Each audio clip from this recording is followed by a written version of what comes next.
Hopefully none of you have ever drank and driven before, but imagine the risk of getting in an accident from that and times that by 6. Yeah, that's right, you are 6 times more likely to get in an accident texting than you are driving intoxicated. Now, I know I can't account for everyone, but I can almost guarantee most of you partake in this type of activity on a regular basis.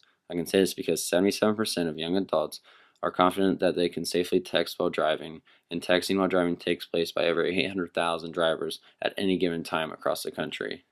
Now, I know some of you are thinking I'm a hypocrite and think I'm not a part of those 800,000 drivers that text and drive at any given time, but I'm here to confess that I do, and yes, I have come close to being in multiple accidents, from fender benders to running off the road. The people listening to me right now should take action rather than reaction to the harmful and sometimes fatal effects of texting and driving. It's time to start taking this matter seriously by looking at some of the causes of texting and driving, followed by the effects of kids that do it, and ending with the consequences, in which most kids don't think about.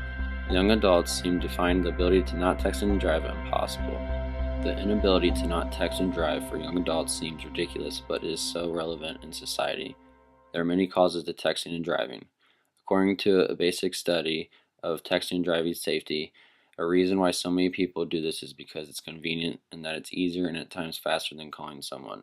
Another reason why so many people do this is because all modern cell phones can send and receive text messages, which makes it an efficient method of communicating. Age and peer pressure can be a factor to some of the causes too. Studies done by the American Automobile Association concluded that 46% of teens text and drive. This can be derived by some of the peer pressures that create the urge to text. It's as if everyone expects his or her peers to respond as soon as possible, which includes while you're driving. Young adults are more than willing to respond promptly, which is another reason why peer pressure gets to us. So many young adults are more than willing to take their attention away from the road to text and in turn create some issues. If you text and drive, the endless effects of your driving ability will be relevant whether you believe so or not. Texting while driving simply distracts the driver from the road. The Virginia Tech Transportation Institute states that drivers that text and drive are 23 times more likely to get into a car accident than someone that makes a phone call. The studies are simple in that when you take your eyes off the road to text, then you're taking your eyes off the road. The risk of taking your eyes off the road while driving seems dumb, but we all do it anyways regardless of its effects. When your eyes leave the road, it leaves only the car's decision and alignment to figure out what path on the road you are taking.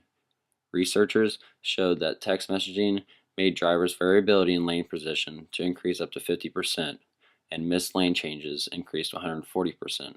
So in other words, when you perform this act, you have no control as to which lane you're in or even which ditch you're in, no matter how much control you think you have. If these statistics don't scare you, then maybe the results will. Driving under the influence of a cellular device can and will result in devastating consequences. For one, it's against the law. It's the same as getting a speeding ticket, and you will be fined if you are caught behind the wheel texting. More and more states are cracking down to not only save your life, but others around you in which you are also risking.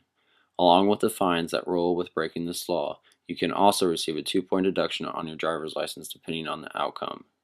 More importantly, though, it is your life and everyone else's that could be affected as a result of your actions. Expect the worst when the worst isn't expected, I always say. Kids our age get into cars and never expect anything bad to happen. It's only when it happens that those individuals have life into perspective, and for most by then it's too late. As an article described, suspects of texting while driving are like self-destructing time bombs waiting to go off at any given point in time.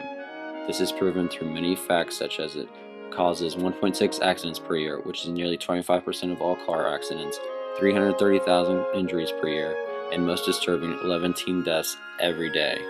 The lives of young adults and people everywhere can be saved if individuals took this matter more seriously. Today's time can and will take this matter seriously by looking at some of the causes to texting and driving, followed by the effects of kids that do it, and ending with the consequences, in which most kids don't think about. The people listening to me right now should take action rather than reaction to the harmful and sometimes fatal effects of texting and driving. This has been an issue for many years to come now, and it shouldn't take the countless laws forbidding it to convince people that this offense is deadly.